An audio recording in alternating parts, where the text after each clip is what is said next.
In 1955, I always went to the Danube for a stroll with my doggie. One day, a truck hit the dog of a U.S. Embassy employee. The dog's name was Yes.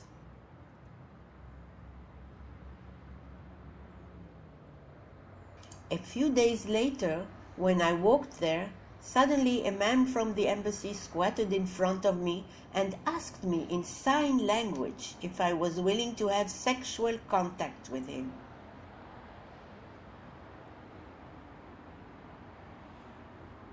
In 1956, I heard someone saying that the country is in the hands of the Jews.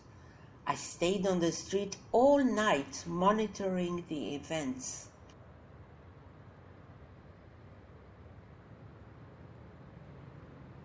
Heard in the afternoon a Secret Service man was hanged on Lenin Boulevard. I went to an espresso on Stalin Avenue to call party headquarters if I could help. The despairing reply was that he is alone in the building. I cannot help in any way.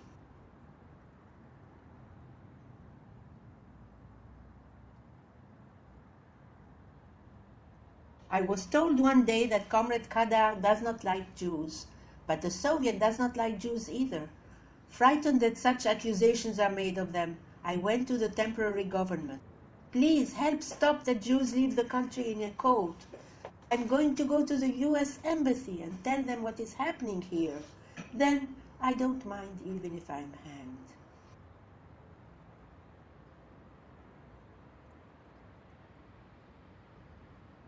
November 1957, I went to the music academy to hear a Bulgarian choir. Comrade Gero and his wife were sitting in a box. The conductor looked at me and nodded with a smile.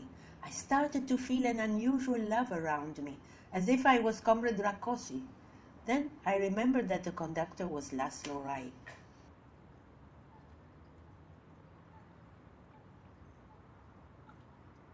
I was fully aware that I am being hypnotized. In fact, I started noticing strange signs on my dog recently.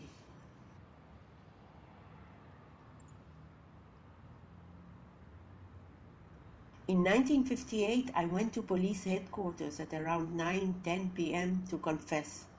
I told him about the note I took in 1956, that an independent Hungary can be achieved by eliminating the Jews and sending the Russians away. Such a feeling came over me that someone knows about this and that it could be used for Hungarian history, what I wrote down as a Jew.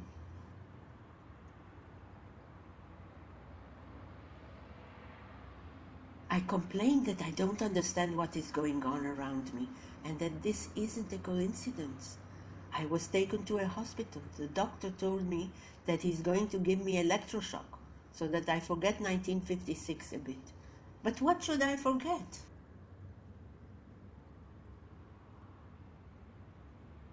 All signs come from the Fészek Arts Club. The machine is inside. It controls the body, crying and laughter, toothache and smells, governing all brain functions.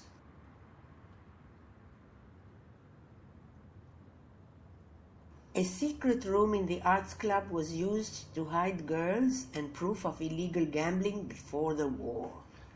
During the ghetto, there was a hole there to smuggle letters and food. The machine is certainly there.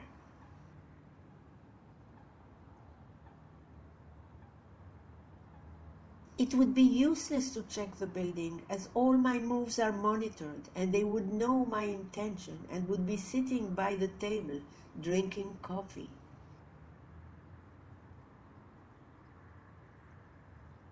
Now I have reached the point that I'm afraid to say a word, because if I say something, the machine will reply, "This is not your thought, it was implanted by me."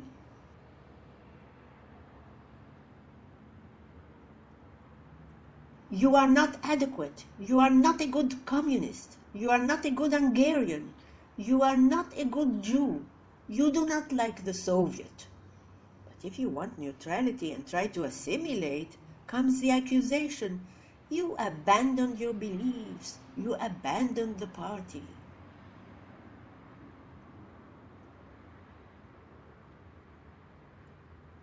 Let us be ignorant so we can avoid mental asylum. And the actor might confess that he himself is a puppet on the stage whose emotions, thoughts, and movements are controlled.